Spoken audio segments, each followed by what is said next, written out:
20. Era una mañana desacostumbradamente fría para la temperatura que por lo general hacía en Canarias.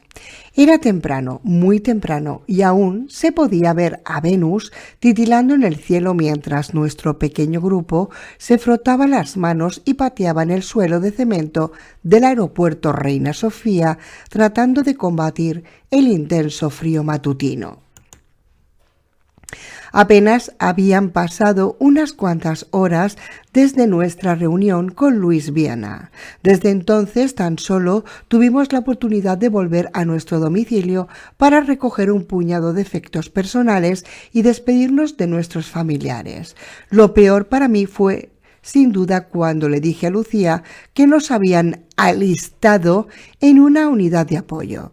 Desde el momento en que le confesé que Prit y yo tendríamos que volver a la península, mi chica había pasado por varias fases: cabreo, indignación, llanto, furia, y finalmente pareció aceptar la situación con resignación.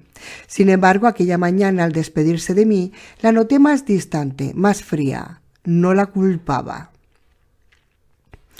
No se podía decir que me responsabilizase de la situación, pero para mí estaba claro que había una barrera entre nosotros que antes no existía. No entendía nada hasta que Prit me explicó lo que hasta el más ciego podía ver. Lucía había perdido a todos sus seres queridos en muy poco tiempo e indudablemente fue una experiencia traumática. Todo lo que tenía en aquel momento éramos Prit, Sor Cecilia y yo. Y mientras la monja se debatía entre la vida y la muerte, nosotros nos íbamos en una expedición de alto riesgo.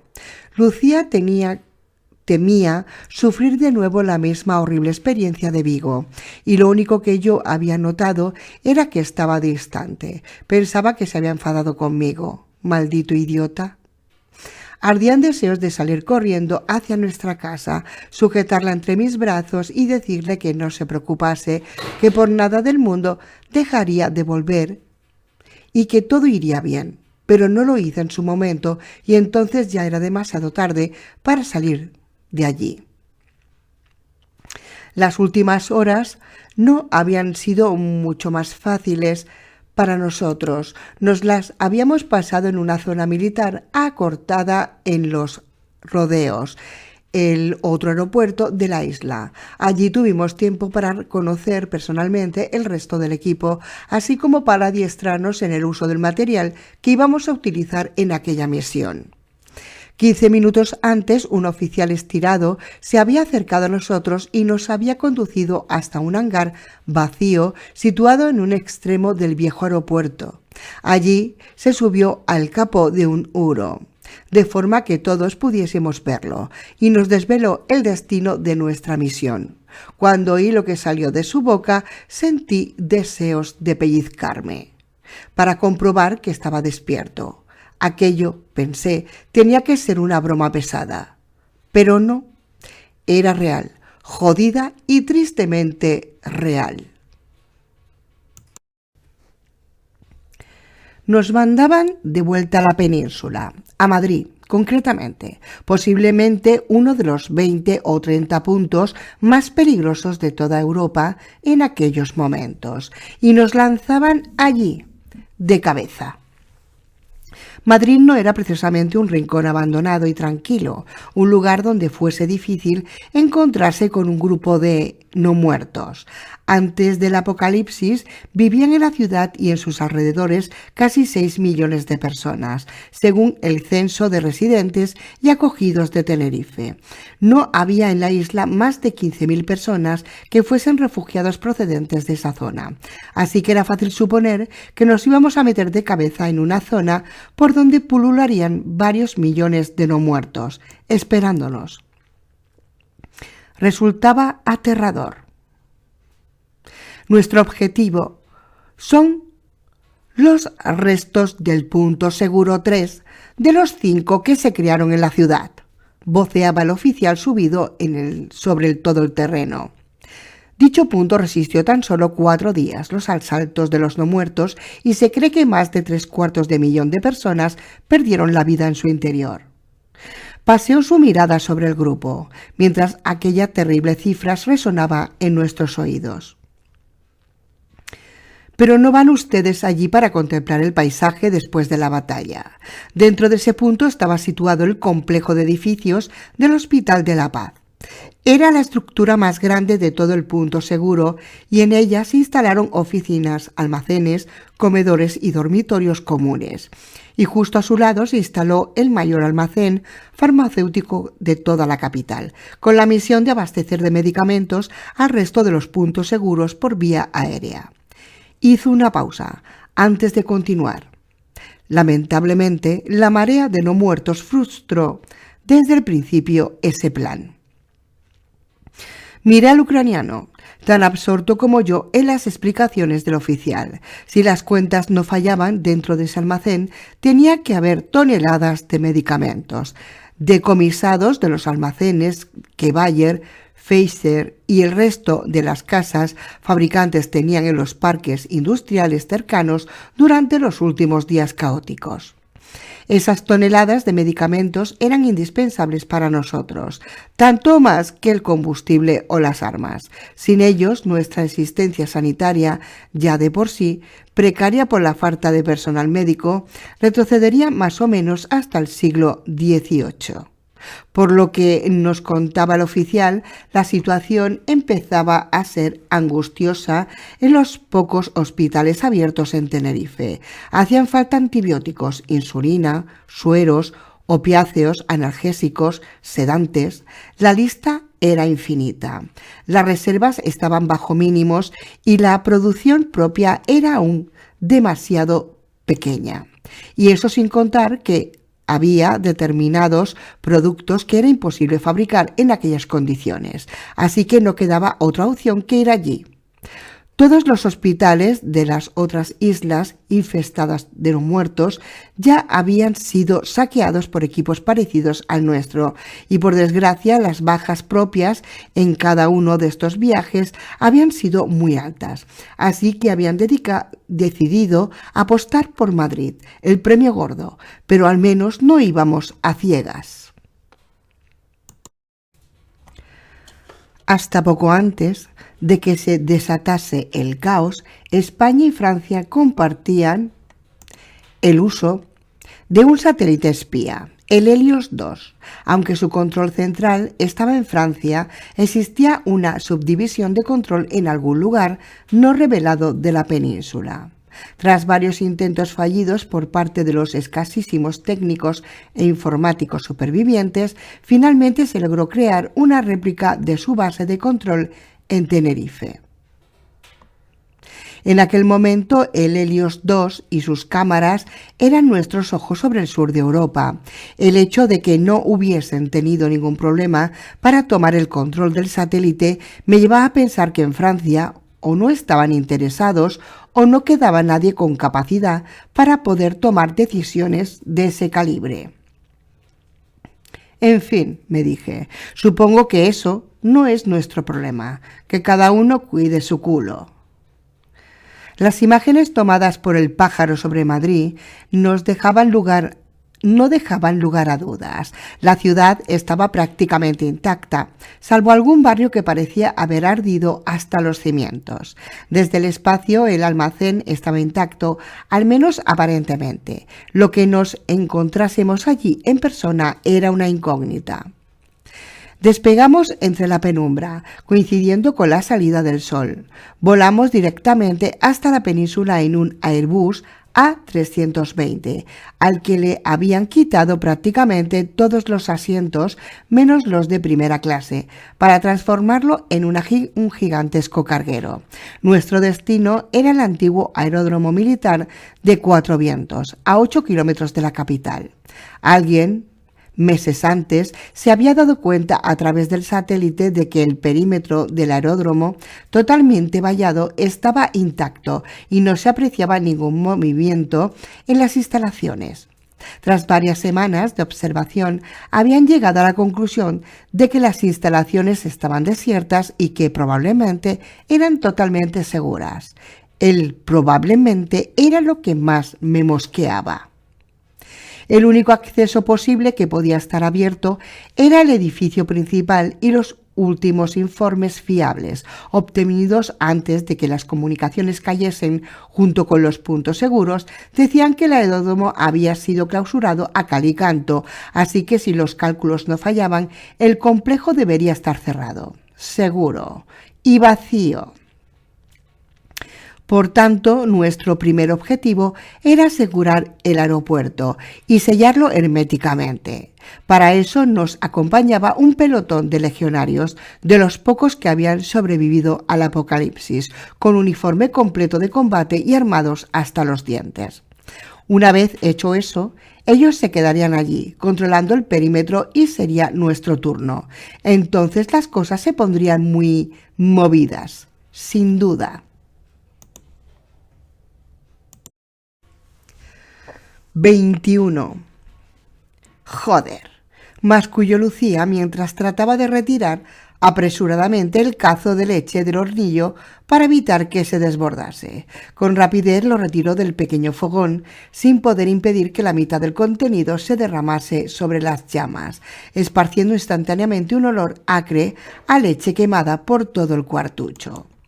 Sintió que las lágrimas se le agolpaban en los ojos. Solo se había despistado un instante, pero se sentía como una estúpida. Sabía que de sobra que la leche estaba estrictamente racionada, 1 litro por persona cada 2 semanas, y por su culpa se había derramado casi medio litro de manera irremediable. ¿Cómo podía haber sido tan tonta? ¿De dónde rayos iba a sacar nuevos cupones de racionamiento? Desalentada, se dejó caer en una silla mientras echaba una ojeada a su alrededor. Desde que habían llegado a Canarias todo había ido rematadamente mal. Primero, la cuarentena a bordo de aquel condenado barco, metida en aquella celda diminuta sin saber qué iba a suceder. Durante un largo mes se había despertado por las noches jadeando, cubierta de sudor, sintiendo como las paredes de aquel cúbil la aplastaban en medio de una rutina solo alterada por las visitas regulares de aquellos médicos espectrales envueltos en sus trajes de aislamiento. Después, sin razón aparente, les habían soltado e inmediatamente descubrió horrorizada que un sádico salido de un campo nazi había golpeado a Sor Cecilia casi hasta la muerte.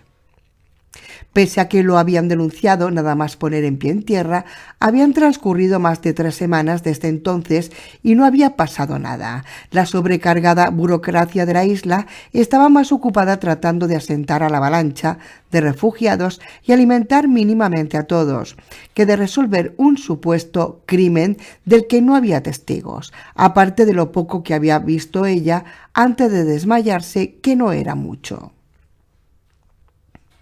Desde aquel día, hacía ya casi un mes, la monja estaba internada en uno de los atestados hospitales de la isla, debatiéndose entre la vida y la muerte, apenas atendida junto a otros miles de enfermos y heridos por un puñado de médicos exhaustos, bastantes voluntarios agotados y muy escasos medios materiales.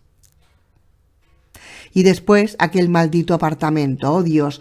Antes del apocalipsis, Lucía vivía con sus padres en una enorme casa de 3 plantas. Aquel diminuto cubil, casi sin muebles, formado por 3 antiguas habitaciones de un hotel de los años 70 unidas mediante el expeditivo método de tirar abajo el tabique separador, le recordaba las imágenes del gueto de Cracovia que se veían en la lista de Schindler, con docenas de personas apiñadas en muy poco espacio. La única diferencia era que no había ni muros ni guardias alrededor, pero la sensación de agobio era casi la misma. Ellos eran afortunados, ya vivían en un sector bueno, gracias a que Víctor era uno de los pocos pilotos de la isla. Habían sido clasificados como personal esencial y debido a eso gozaban de una serie de ventajas, como mejores cartillas de racionamiento y un lujoso apartamento de 2 habitaciones sin demasiadas cucarachas para ellos 3 solos, sin contar al lúculo, por supuesto. Lucía sabía que había miles de personas que vivían en unas condiciones de hacinamiento mucho peores, ya que hasta el más pequeño pueblo estaba atestado de refugiados. Sin embargo, el hambre era una amenaza omnipresente para todo el mundo, independientemente de su alojamiento o grado, a no ser que tuviese contactos con el mercado negro y algo interesante que vender o comprar. Mientras su chico y Víctor habían estado con ella, Lucía se había sentido lo suficientemente segura y protegida como para no afrontar ninguna de las terribles circunstancias que ahora la agobiaban como una pesada losa. Con la despreocupación propia de la adolescencia, había borrado todo aquello que le desagradaba y se había centrado en la pequeña improvisada luna de miel que vivía con su señor letrado, como a ella le gustaba llamarle, con sorna de vez en cuando él comenzaba a divagar sobre las injusticias de aquel sistema y los problemas que debería afrontar el gobierno. Lucía estaba terriblemente enamorada, poseída por la absoluta certeza que tan solo el amor de una chica de 17 años puede tener. En ocasiones se encontraba despierta en la cama, observándolo fijamente, mientras él se revolvía inquieto en sus pesadillas, tratando de huir de los monstruos que poblaban su mente, sin atreverse a hacer ruido para no despertarlo. Lucía sabía en algún nivel profundo de su mente que ella era para él la mejor terapia posible. Desde que habían llegado, pese a todos los problemas, él cada vez era capaz de conciliar mejor el sueño y de hecho incluso le había visto sonreír tímidamente en un par de ocasiones. Y de repente el día de anterior, Víctor y él se habían ido, casi sin tiempo para despedirse. Ambos sabían que era cuestión de tiempo que reclamasen a los tipos del helicóptero para saltar a la península en busca de sabe Dios qué suministros imprescindibles, pero eso no hizo las cosas más fáciles a la hora de despedirse. Y aunque ahora estaba en Tenerife, en una isla plagada de policías y militares por todas partes, sin un maldito no muerto a menos de 100 kilómetros, Lucía se sentía más aterrorizada que nunca. Por primera vez desde que aquella pesadilla había levantado el telón, se encontraba sola y a merced de sus propios recursos. Un golpe en la puerta la sacó de sus pensamientos súbitamente. Remoloneando, se acercó a la puerta y la abrió. Frente a ella se encontró a la señora Rosario, la portera del edificio. Era una mujer pequeña, rechoncha, de unos 50 y tantos años y con un terrible manojo de varices en sus piernas. Llevaba un apretado moño teñido de hebras grises en lo alto de la cabeza y un vestido de vasta tela marrón que la hacía parecer bastante más compacta de lo que realmente era. La señora Rosario contempló a Lucía con sus ojillos de lechuza, mientras trataba de vislumbrar el interior del cuarto por encima del hombro de la muchacha. ¿Se encuentra bien, querida?, preguntó. Me ha parecido oír voces en la habitación. No se preocupe, Rosario, respondió Lucía, apeándole conscientemente del tratamiento de señora mientras entornaba la puerta a su espalda de forma que bloqueaba la vista de su interlocutora. No hay ningún problema, tan solo un poco de leche derramada, eso es todo. La señora Rosario era una responsable de bloque, según la rimbombante definición gubernamental, y lucía orgullosamente en su pecho la pequeña insignia de baquelita que acreditaba su cargo. Una de las primeras cosas que había descubierto Lucía a su llegada a la isla era la ingente cantidad de vigilantes que pululaban por todas partes. La semana anterior, uno de sus vecinos, un ingeniero agrícola que trabajaba en una de las granjas de cultivo intensivo de la zona norte de la isla, le había comentado que la señora Rosario era en realidad una delatora oficial y que su puesto le había sido otorgado directamente por las autoridades para mantener bajo control aquel bloque de edificios. Como en la antigua Alemania del Este, cada edificio, cada barrio, Cada zona tenía sus responsables de control. Y lo peor no es eso, había añadido aquel vecino, tras mirar cautelosamente hacia los lados antes de hablar. Lo peor es que además de los responsables oficiales, hay docenas o cientos de informadores ocultos. Ni siquiera puedes estar seguro de que tu pareja o tu compañero de piso no esté trabajando para el servicio de información. Es como la puñetera Stasi. O también como la Gestapo. Madre mía. Aquel comentario amargo resonaba en la cabeza de Lucía desde entonces. En aquel momento no le había hecho mucho caso. Todo el mundo se comportaba de una manera bastante paranoica en las islas, sobre todo entre los militares y los sanitarios, donde llegaba casi a extremos obsesivos, y pensó que aquel comentario furtivo en la escalera no era más que el delirio de un viejo que veía conspiraciones por todas partes. Ahora sabía que aquel vecino tenía razón. El problema era que no podía decírselo. Hacía 2 semanas había sido trasladado a otro complejo residencial. Nada extraño en aquellos días si no fuera por el pequeño detalle de que el traslado había tenido lugar a las 4 de la mañana. Y en una camioneta de motor del ejército, en vez de en un vulgar tiro de caballos. Quizá aquel ingeniero finalmente había hablado en las escaleras con el vecino equivocado. ¿Quién sabe? Le recuerdo, señorita, que está prohibido el acceso de visitantes a este bloque una vez pasadas las 4 de la tarde. Sermoneaba en aquel momento la señora Rosario con un soniquete tintineante. Si tiene algún invitado, creo que tendrá que dar parte. No hay nadie en casa, se lo aseguro, rezongó Lucía, rindiéndose y abriendo la puerta de par en par, de forma que se pudiese ver la habitación vacía. Aquella era la oportunidad que había estado esperando Lúculo. Con una agilidad impropia de su tamaño, el peludo persa se materializó de entre la oscuridad del pasillo y se coló en el interior de la vivienda, rozando al pasar las piernas de su nueva dueña, de vuelta de uno de esos largos paseos que solo los gatos saben a dónde van. La señora Rosario husmeó con una expresión de desagrado en el rostro que a Lucía se le antojó realmente divertida. Por un loco instante la cara de la portera le recordó al rostro de un bulldog francés olisqueando un zurullo especialmente desagradable en medio de la acera y meditando acerca de la tristeza de su vida perruna. Lucía tuvo que hacer un esfuerzo heroico para no reírse a carcajadas. Bastantes problemas tenía ya con aquella vieja arpía como para sumar alguno más a la lista.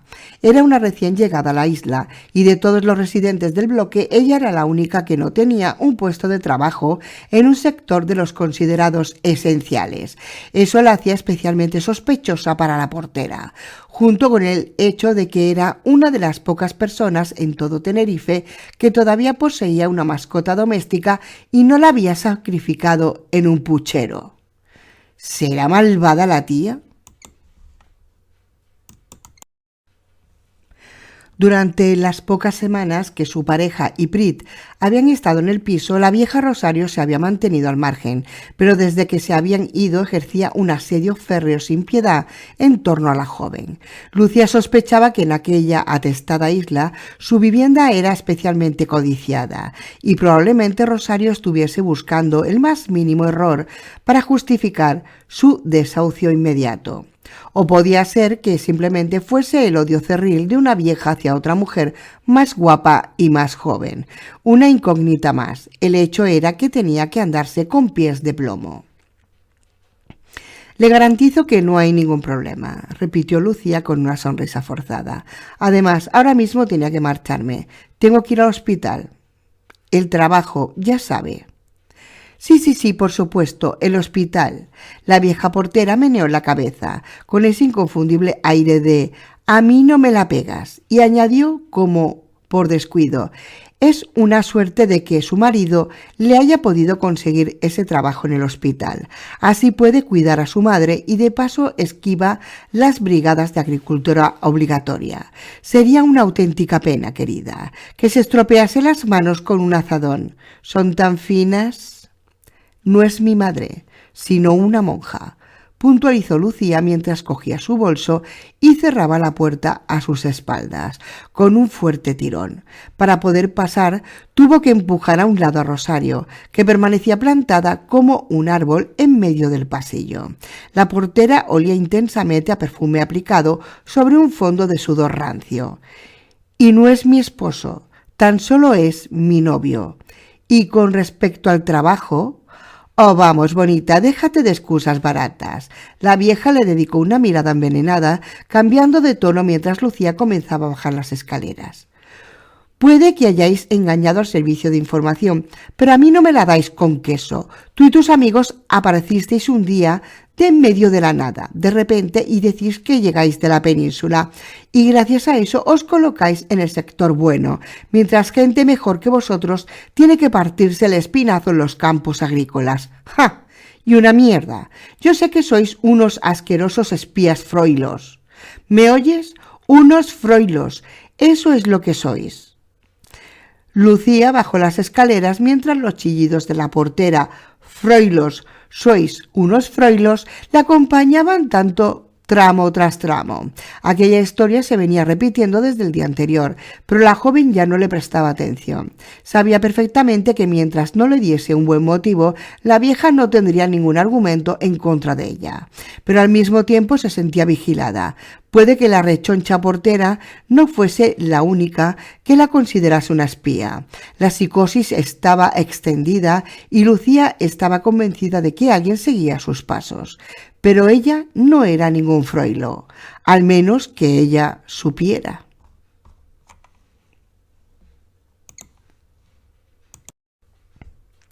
22. Madrid. Creí que sería algo parecido al aroma de la carne asada, pero no.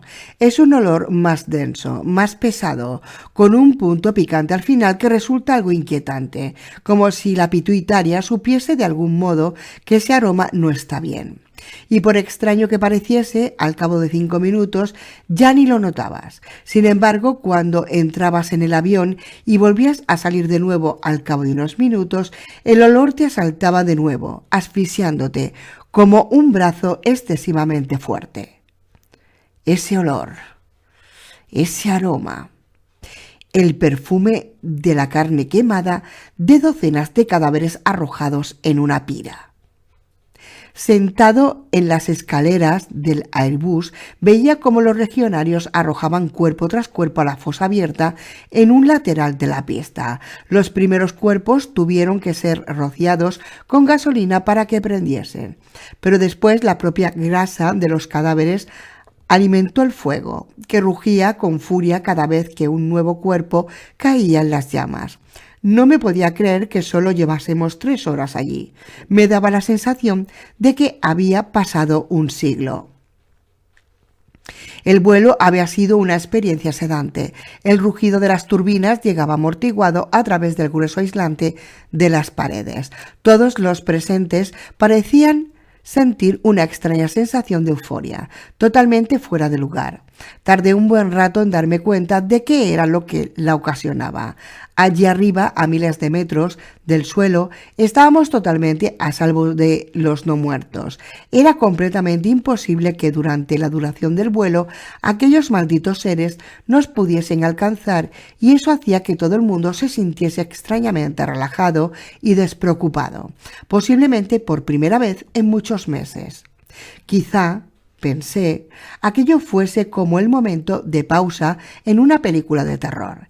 Ese momento donde los protagonistas charlan tranquilamente a la luz del día, sentados en el porche, tras haber superado los horrores nocturnos de la casa encantada. Sin embargo, pensé para mis adentros, normalmente eso solo es un preludio de una noche de horror aún mayor. Confiaba en que no fuese el caso. En el avión viajábamos un pelotón de 22 legionarios y 3 civiles, contándonos a Víctor y a mí, que formamos el equipo de infiltración, según la definición rimbombante que había dado el jefe de la misión.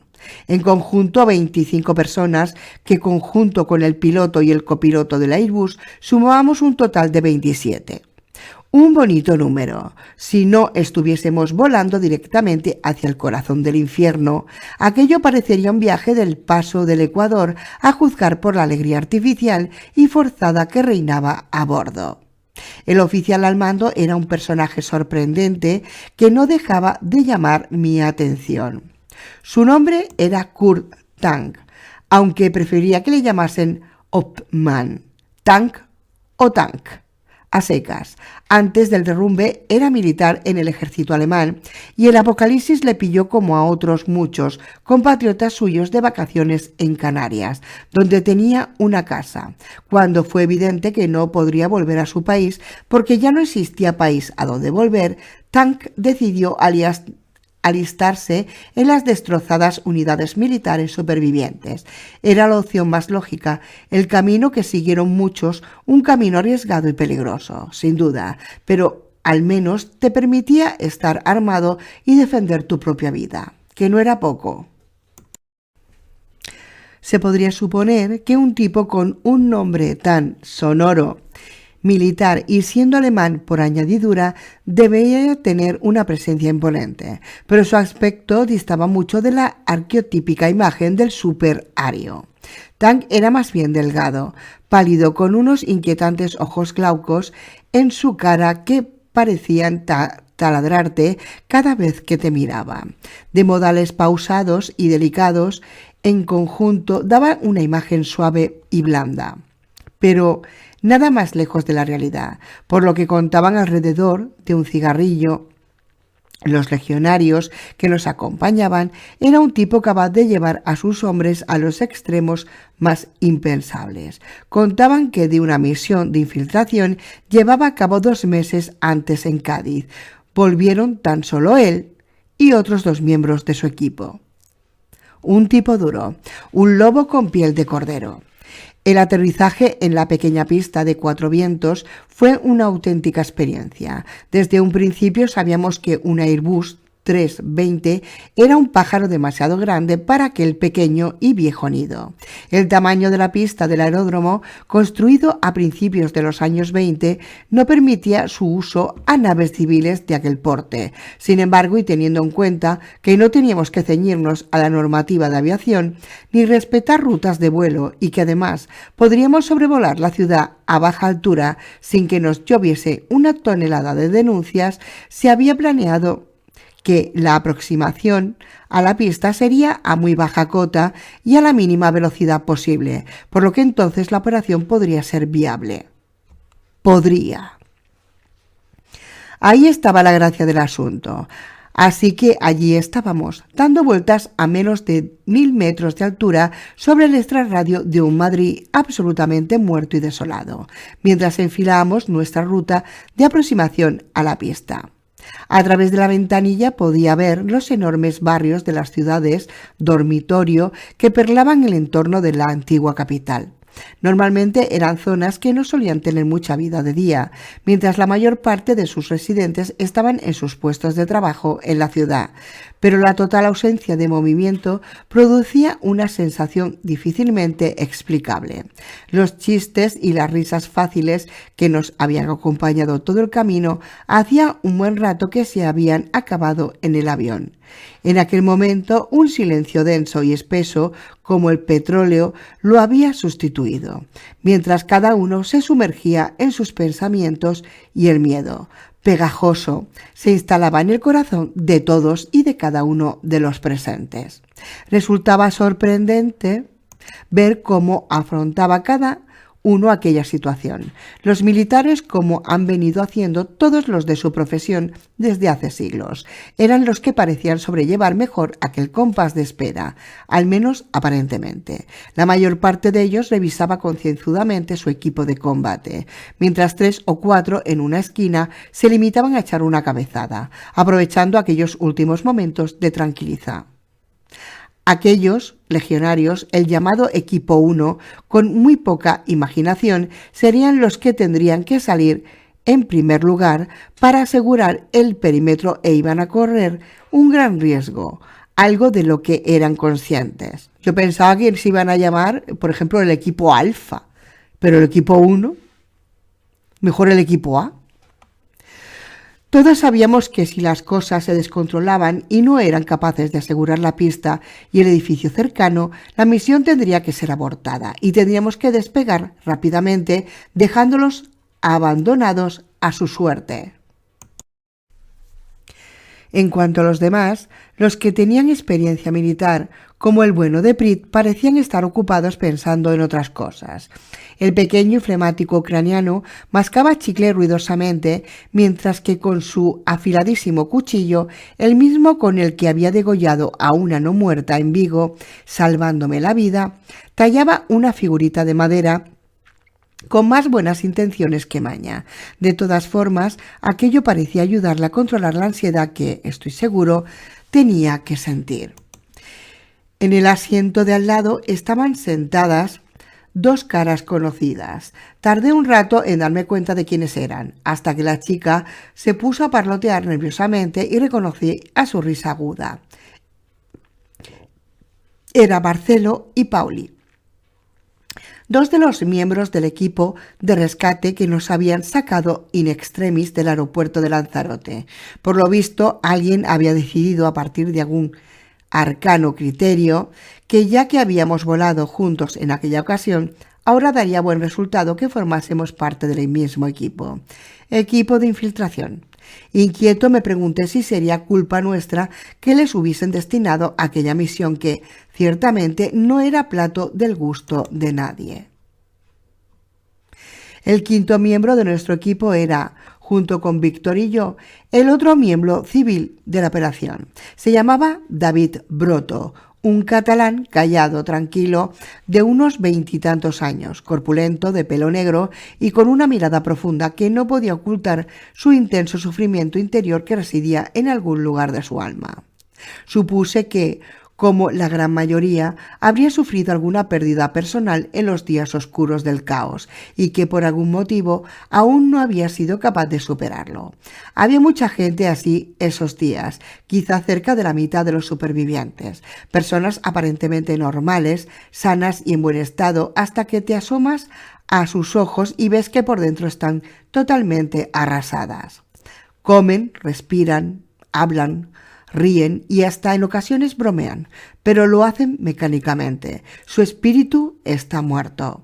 Es gente que no ha sido capaz de superar el hecho de haber perdido toda su vida, su familia y su historia personal en el plazo de unas pocas horas. Gente que se siente culpable por haber sobrevivido mientras todos sus seres queridos se quedaban por el camino.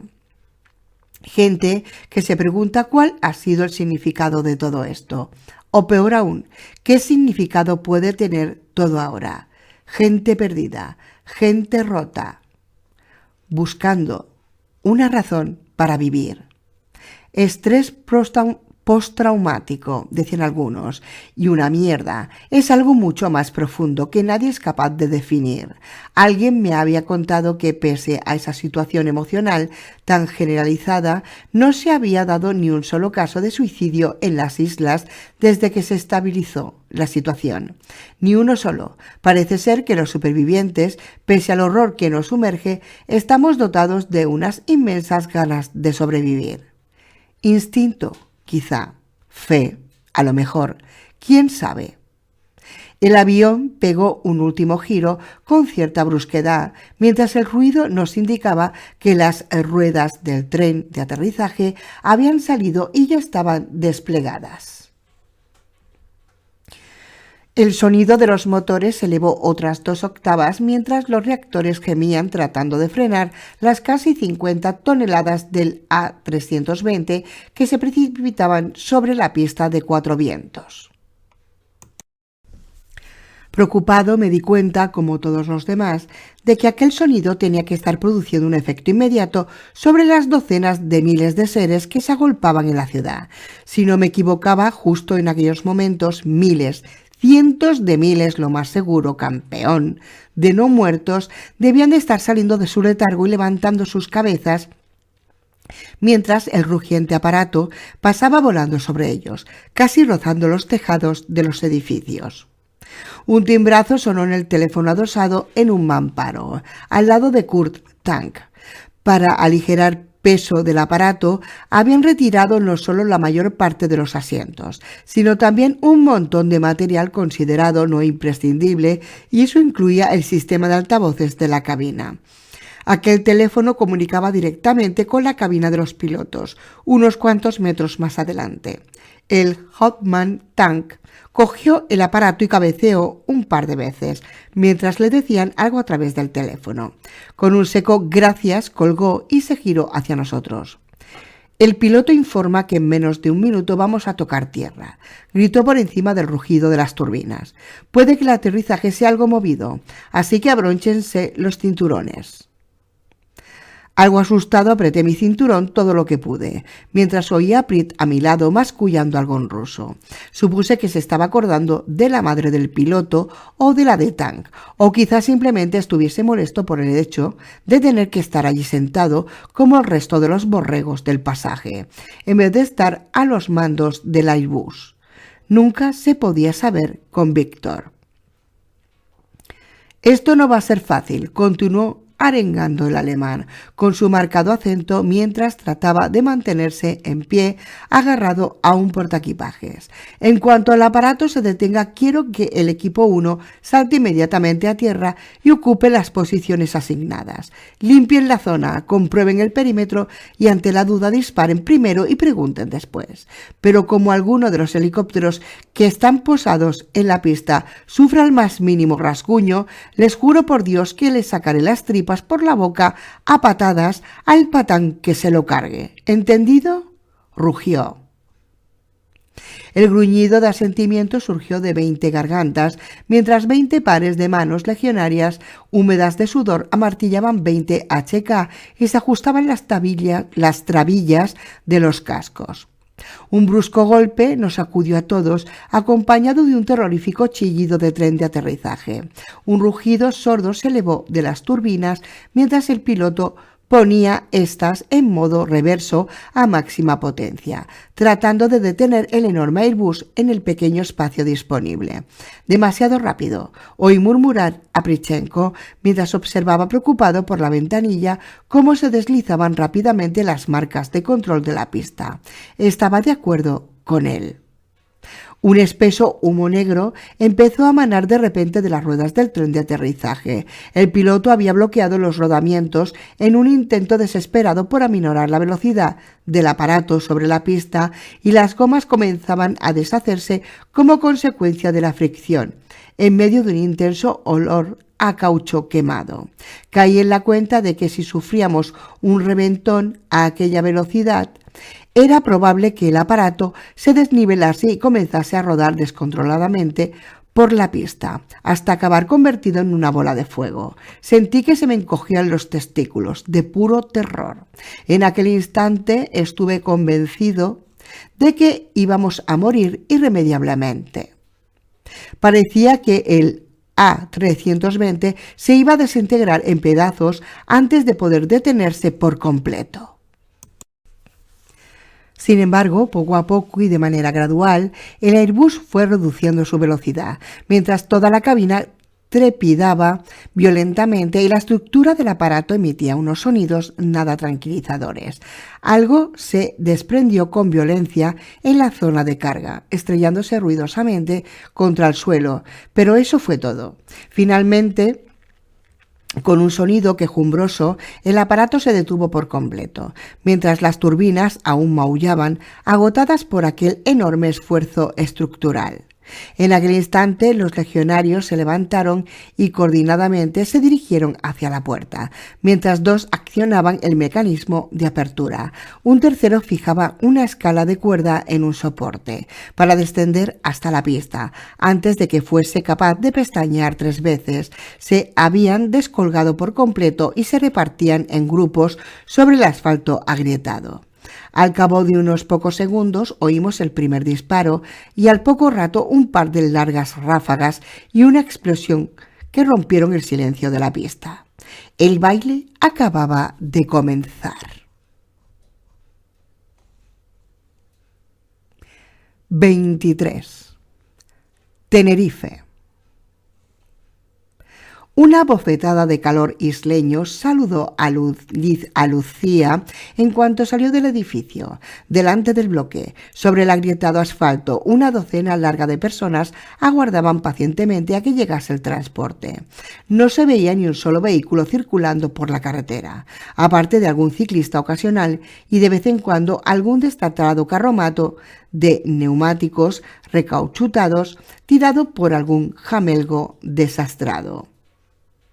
El viaje hasta el hospital, apenas unos kilómetros, le llevaba una cantidad enorme de tiempo, signo de las nuevas circunstancias. Debido al racionamiento brutal de combustible, casi no había vehículos a motor circulando y los pocos que lo hacían se dedicaban a servicios esenciales. Apenas había animales de tiro y las existencias de bicicletas se habían agotado en los primeros días.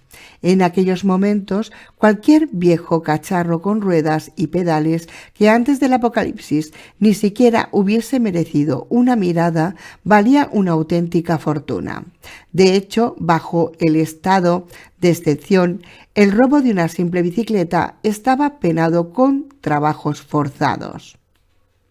Y el robo de gasolina era incluso peor, ya que se castigaba directamente con el pelotón de fusilamiento. Sin duda eran medidas draconianas, pero imprescindibles para mantener el frágil orden en la isla, que podía saltar por los aires en cualquier momento. Lucía se sumó al grupo de personas que esperaban pacientemente y se dispuso a aguardar a que, con suerte, llegase un transporte lo suficientemente grande como para acercarla al centro. Al cabo de un rato, la fortuna le sonrió. Un antiguo camión de reparto de Coca-Cola, al que le habían desmontado la caja trasera, sustituida por una plataforma, se acercaba renqueando envuelto en enormes nubes de humo azulado. La refinería de la isla había comenzado a producir algunas cantidades insignificantes de diésel, pero debido a la falta de aditivos químicos, su calidad era bastante deficiente y en no pocas ocasiones acababa averiando los motores que lo empleaban. Pero eso es mejor que nada, pensó Lucía, mientras la ayudaban a subir a la plataforma. Con una sacudida, el camión comenzó a rodar, con sus pasajeros agarrándose a cualquier parte para no salir despedidos. Lucía recordaba un viaje que había hecho con sus padres a Cuba un par de años antes y las fotos de aquellos pintorescos camiones soviéticos utilizados como autobuses en el interior de la isla caribeña. A ella aquella situación le había parecido muy graciosa en su momento y jamás llegó a imaginarse que algún día se vería obligada a utilizar un medio de transporte similar. La ironía de la situación le arrancó una sonrisa. Se preguntó si la epidemia habría llegado a Cuba. Sí, por supuesto, se respondió a sí misma. El puñetero TSJ había llegado hasta el último rincón del globo, y si eran ciertos algunos rumores que se oía entre los supervivientes, tan solo un puñado de lugares aislados del mundo, como las Canarias, habían quedado al margen de la plaga más mortal de la historia de la humanidad. Sabía que aquellos rumores eran ciertos. Ella y sus amigos habían sido los últimos supervivientes en llegar a Canarias desde Europa, y detrás de ellos tan solo habían dejado muerte, desolación y millones de no muertos vagando por toda la eternidad. Se alegraba de haber dejado todo aquello atrás, aunque la vida en la isla no era exactamente un paraíso debido al racionamiento y al exceso de población. Al menos podía cerrar los ojos por las noches sin el temor constante a que una horda de no muertos derribase la puerta y acabase con su vida. Eso era bueno, sin duda alguna, pero la situación distaba mucho de ser la ideal. Había miles de personas que pasaban un hambre atroz, ya que pese a los esfuerzos del gobierno, las reservas de alimentos eran ridículamente escasas. Todos los días, una flota de pesqueros, muchos de ellos a vela, salían a faenar tratando de volver con las bodegas llenas para una multitud expectante. Pero las capturas eran siempre demasiado cortas. Además, grandes zonas de la isla habían sido despejadas para organizar granjas de agricultura intensiva, pero el rendimiento de las mismas aún era muy pobre. Los técnicos que se esforzaban en ponerlas en marcha decían que la carestía de abonos químicos y de plaguicidas impedía obtener buenas cosechas, pero el sentir general era que aquella tierra volcánica era demasiado débil para alimentar a la multitud que correteaba de aquí para allá. El comer carne fresca era, por otra parte, algo al alcance de solo unos pocos afortunados. Era habitual cruzarse con gente muy delgada, con los pómulos salientes y con los ojos brillantes de hambre. No, definitivamente, no había mucha gente que lo estuviese pasando bien, pero sin duda alguna muy pocos querían abandonar la relativa seguridad de la isla. No, ni en broma. Y luego estaba el asunto de los froilos, por supuesto. Lucia recordaba la confusión que su pequeño grupo había sentido al principio nada más tomar tierra en Canarias, cuando todo el mundo les hablaba con total naturalidad de los otros o, más corrientemente, de los froilos. Al principio habían pensado erróneamente que era la manera que tenía aquella gente de referirse a los no muertos que infestaban el resto del mundo, pero pronto los sacaron de su error. Cuando los supervivientes comenzaron a hacinarse en las Canarias, pronto fueron conscientes de una dolorosa realidad. El sistema, tal y como lo habían conocido en el viejo mundo, había saltado por los aires. Durante una corta temporada, la gente había tratado de actuar con naturalidad, como si las circunstancias no hubiesen cambiado.